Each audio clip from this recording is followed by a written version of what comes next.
నమస్తే, welcome to NCN news. నా పేరు పుష్ప. బులెటిన్లో ముందుగా హెడ్లైన్స్ చూద్దాం. ఈ నెల 28న ఏలూరులో దళిత క్రైస్తవులతో భారీ బహిరంగ సభ, జడ శ్రవణ్ కుమార్.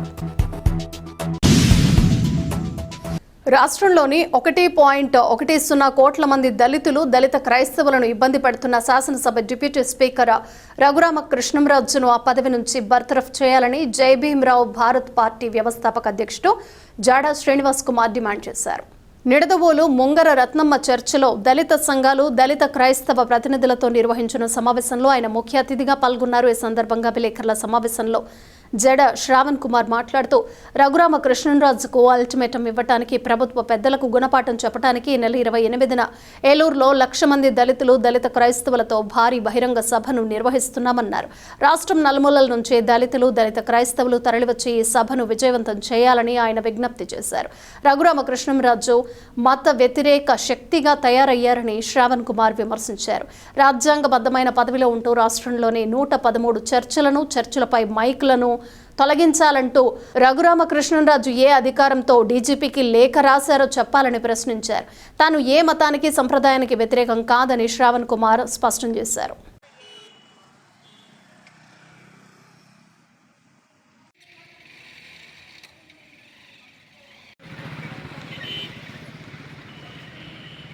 సందర్భం కూడా లేదు. టీడీపీ సెక్యులర్ పార్టీగా ఉండేది ఇప్పటి వరకు కూడా. ఇప్పుడు అతను అభిప్రాయం రఘురామకృష్ణ మనకి ఓట్లు మాకు వద్దానంటే అతను వ్యక్తిగత అభిప్రాయమా, కూటమి అభిప్రాయమా, లేదా టీడీపీ అభిప్రాయమా? అతను టీడీపీ ఎమ్మెల్యేగా నెగ్గాడు. కానీ ఇప్పుడు అతను ఏం చెప్పుకోవాలి? గందరగోళ పరిస్థితులు రాష్ట్రం అంతా కూడా ఉంది. మరి ఈ రాష్ట్రంలో ఉన్న దళితులు, క్రైస్తవులు ఉన్నత ఆత్మగౌరవాన్ని మీరు నిలబెట్టారు.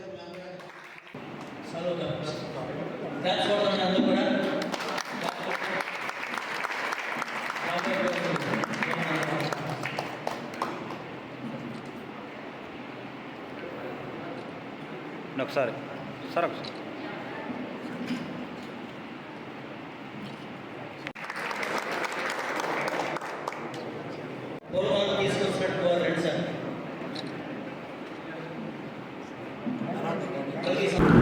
ఈరోజు నిడదవోలు పుణ్యభూమిలో ఈ సమావేశం ఏర్పాటు చేయడానికి ఒక ముఖ్య కారణం, రోజు రోజుకి ఒక 1 కోటి మంది పైగా ఉన్నటువంటి ఒక దళిత సమాజంపై, క్రైస్తవ సమాజంపై విశృంఖలమైనటువంటి దాడి అన్ని వ్యవస్థల నుంచి, రాజ్యాంగ శక్తులుగా ఉన్నటువంటి వ్యక్తులు కూడా అత్యంత దుర్మార్గకరమైనటువంటి దాడి ఒక సమాజం మీద చేయటం అనేది కులాలకి, మతాలకి, ప్రాంతాలకి అతీతంగా ఖండించాల్సినటువంటి అవసరం. ఈరోజు భీమవరంలో ఉన్నటువంటి క్రైస్తవ మత ప్రబోధకుల కుల ధృవీకరణ పత్రాలు మొత్తం రద్దు చేయాలి అని హైకోర్టులో ఈ రాష్ట్రానికి శాసనసభ ఉపసభాధిపతిగా ఉన్నటువంటి రఘురామకృష్ణంరాజు అనేటువంటి ఒక వ్యక్తిగత హోదాలో హైకోర్టులో కేసు వేయటం బహుశా భారతదేశ చరిత్రలోనే మొట్టమొదటిసారేమోనని నాకు అనిపిస్తుంది. ఈరోజు ఒక అత్యున్నతమైనటువంటి న్యాయస్థానం ఇచ్చినటువంటి తీర్పు అది రాష్ట్రం మొత్తం అమలు పడుతుంది అన్న విషయం మీ అందరికీ నేను ప్రత్యేకంగా చెప్పాల్సిన అవసరం లేదు. ఈరోజు భీమవరం పట్టణంలో, భీమవరం జిల్లాలో ఉన్నటువంటి మత ప్రచారకుల అందరి కుల ధృవీకరణ పత్రాలు రద్దు చేయాలని హైకోర్టులో కేసు వేయటం, ఆ హైకోర్టు ఆ కేసును స్వీకరించటం, వేసవి సెలవుల తర్వాత దాని మీద విచారణ జరిగి భీమవరంలో ఉన్నటువంటి పాస్టర్లందరి క్యాస్ట్ సర్టిఫికెట్లు రద్దయితే తద్వారా వాళ్ళ పిల్లల క్యాస్ట్ సర్టిఫికెట్లు రద్దవుతాయి. తద్వారా వాళ్ళు ఎస్సీ మాలా మాదిగా ఎవరైనా కానీ వాళ్ళకి సంబంధించినటువంటి కుల ధృవీకరణ పత్రాలు రద్దయ్యేటువంటి బృహత్తమైన ప్రణాళిక రఘురామకృష్ణంరాజు చేయటం అనేది అత్యంత దారుణమైనటువంటి విషయం. ఒక్కసారి కనుక హైకోర్టు నిర్ణయం వచ్చిన తరువాత తప్పనిసరిగా అది రాష్ట్ర వ్యాప్తంగా ఉన్నటువంటి పాస్టర్లందరికీ కూడా తీర్పు వర్తిస్తుంది అన్న విషయం కూడా నేను చెప్పడానికి సిగ్గుపడుతుంది. అయితే దాంట్లో తప్పే ఉందండి, హైకోర్టుకి వెళ్ళారు, హైకోర్టు జడ్జిమెంట్ ఇస్తే తప్పే ఉంది అని మీరందరూ అడగచ్చు. రాజ్యాంగంలో ఎక్కడా కూడా ఆర్టికల్ 25 మీరు ఒక్కసారి చదివితే రాజ్యాంగంలో ఎక్కడా కూడా ఒక వ్యక్తి మత ప్రబోధం చేయటం అనేది అది రాజ్యాంగపరంగా అతనికి ఇచ్చినటువంటి హక్కు. ప్రొఫెస్, ప్రీచ్, ప్రాపగేట్ అనేది రాజ్యాంగంలో ఉన్నటువంటి హక్కు. రాజ్యాంగంలో ఒక హిందూ మాలగానో హిందూ మాదిగగానో ఉన్నటువంటి ఒక వ్యక్తి జీసస్ క్రైస్టుని బాటలో నమ్మి అతని మతాన్ని జీసస్ క్రైస్టులో మతంలో ఉన్నటువంటి సారాంశాన్ని ప్రజలకు చెప్పటం కన్వర్షన్ చేసినట్టు కాదు. ప్రాపగేట్ చేయటం అనేది ఒక రాజ్యాంగపరమైన హక్కు.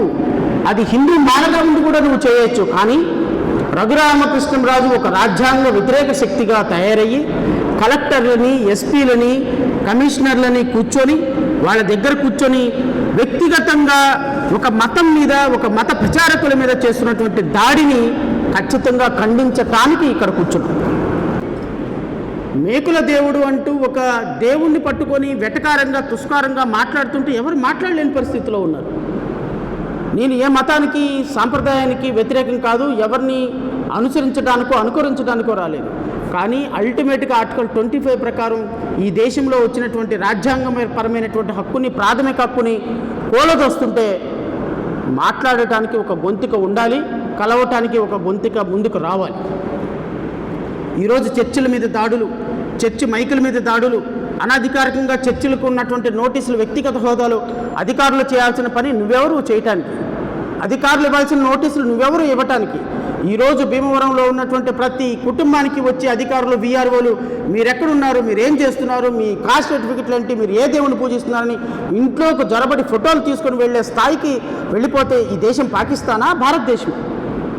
దీని మీద ఖచ్చితంగా ఒక సమాజం మేలుకొని తీరాల్సిన అవసరం ఉంది.